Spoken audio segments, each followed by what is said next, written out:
Halo semuanya, perkenalkan nama saya Anggiat Manu Daniel dengan NIM 120210030.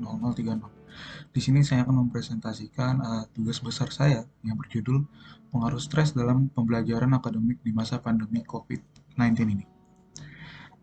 Pada dasarnya, stres itu merupakan kondisi gangguan emosional yang dirasakan oleh seseorang yang disebabkan oleh faktor eksternal, memicu adanya berpikiran yang berlebihan atau overthinking terhadap dirinya sendiri. Pada umumnya, mayoritas orang mengalami stres karena adanya faktor eksternal yang terjadi pada dirinya, seperti masalah kerjaan ataupun kondisi sosial tertentu yang tidak mendukung orang tersebut dalam melakukan suatu kegiatan. Hal ini memicu munculnya kondisi di mana seseorang akan memposisikan dirinya terhadap orang lain dan melainkan masalahnya sendiri terhadap orang lain. Pada saat mengalami stres, secara tidak sadar, tubuh kita akan mengalami yang namanya manajemen stres untuk menangkali tekanan yang datang terhadap kita. Manajemen stres merupakan kondisi di mana kita beradaptasi dengan permasalahan yang selalu datang terhadap kita, lalu secara tidak sadar kita akan mulai terbiasa dengan tekanan-tekanan tersebut. Manajemen stres seseorang juga berbeda-beda tergantung bagaimana cara dia menghadapi masalah tersebut dan tekanan apa atau masalah apa yang datang terhadap mereka.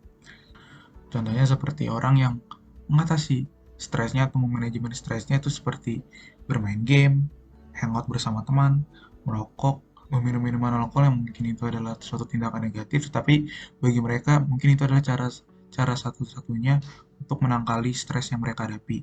Lalu berolahraga, bermain musik, dan masih banyak lagi. Contoh kehidupan sehari-hari yang sekarang terjadi yaitu misalnya siswa yang diharuskan melakukan pembelajaran di rumah atau online learning sebagai akibat dari pandemi COVID-19. Aktivitas pembelajaran yang dilakukan secara daring tentunya memiliki beberapa kelebihan dalam penerapannya. Seperti pembelajaran daring membuat kegiatan belajar mengajar menjadi dapat dijangkau dari berbagai waktu dan tempat. Internet mungkin merupakan salah satu teknologi yang sangat membantu pembelajaran daring menjadi jauh lebih baik.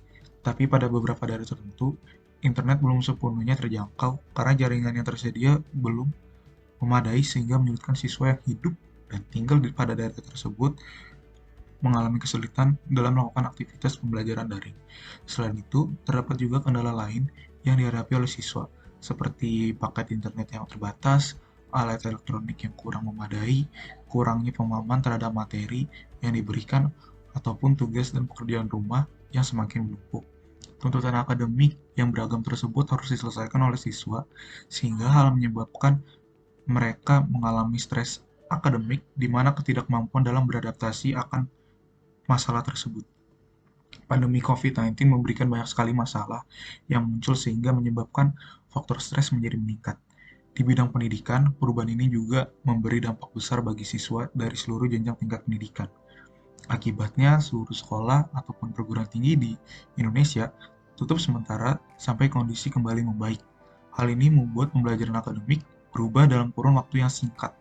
Setelah munculnya kasus COVID yang ada di Indonesia, seluruh pengajar dan peserta didik mulai melakukan aktivitas pembelajarannya dari rumah dan tentunya menimbulkan masalah baru yang membuat faktor stres menjadi meningkat.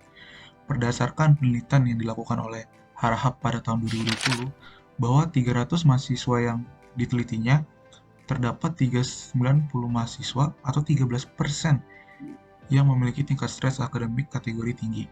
Sebanyak 225 mahasiswa atau 75% memiliki tingkat stres dalam kategori sedang dan sebanyak 36 mahasiswa atau 12% memiliki tingkat stres akademik yang berada pada kategori rendah.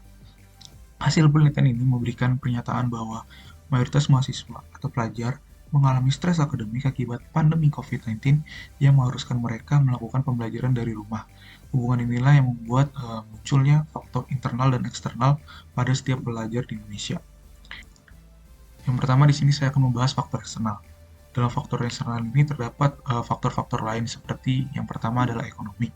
Ekonomi menjadi faktor besar yang dialami oleh mayoritas pelajar terhadap stres akademik yang diterima. Pandemi COVID-19 membuat dampak besar pada sebagian perusahaan atau usaha UMKM yang memaksakan mereka gulung tikar atau bangkrut sehingga banyak sekali orang yang di-PHK dan kehilangan pekerjaan. Hal ini membuat banyak orang tua dari kebanyakan pelajar sulit untuk membayar biaya pendidikan anaknya disebabkan kebutuhan pokok yang juga harus dipenuhi dan menimbulkan stres kepada pelajar tersebut karena harus memikirkan pelajaran dan biaya pendidikan secara bersamaan. Yang kedua adalah fasilitas. Faktor ekonomi di atas juga mendukung kurangnya fasilitas yang didapat oleh sebagian pelajar. Pembelajaran daring mengharuskan mereka setidaknya mempunyai handphone atau paket internet untuk mendukung kegiatan belajar mereka. Selain itu, pada daerah tertentu juga jangkauan internet masih belum bisa terjangkau dan belum memadai, sehingga memaksakan mereka untuk pergi ke daerah yang terjangkau oleh internet, sehingga kondisi ini dapat menimbulkan stres bagi para pelajar karena mengganggu aktivitas pembelajaran mereka dan membuat mereka mungkin jadi tidak nyaman dalam aktivitas pembelajaran mereka.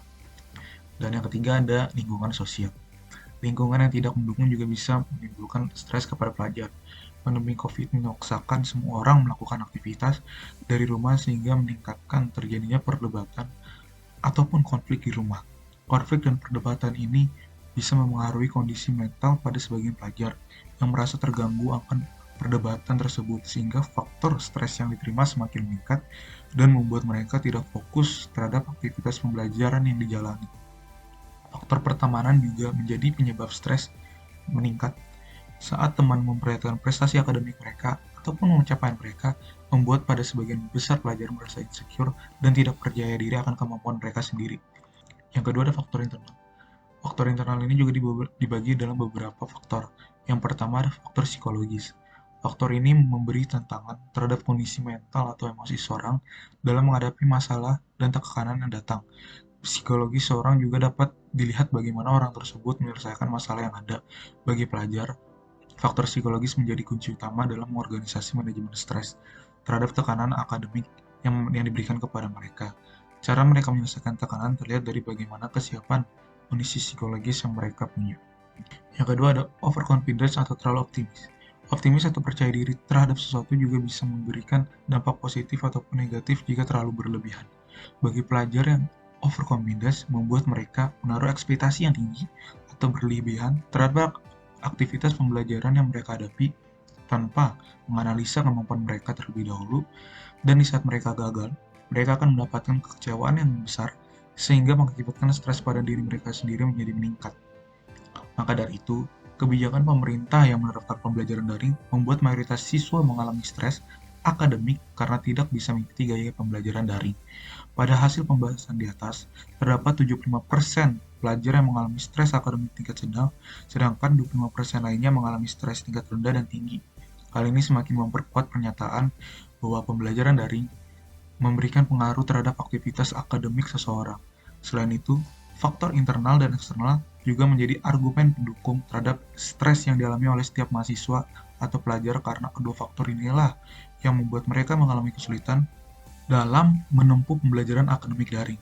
Oleh karena itu, manajemen stres menjadi hal yang cukup penting untuk dimiliki oleh setiap mahasiswa karena memberi pengaruh terhadap setiap tekanan masalah yang mereka terima. Hal tersebut setidaknya dapat meminimalisasi stres dan mengubahnya menjadi hal yang lebih positif bagi dirinya sendiri. Tergantung bagaimana cara orang tersebut menangani masalah yang datang kepadanya. Mungkin sekian dari saya tentang penjelasan pengaruh stres dalam pembelajaran akademik di masa pandemi COVID-19. Maaf bila jika ada salah kata. Terima kasih.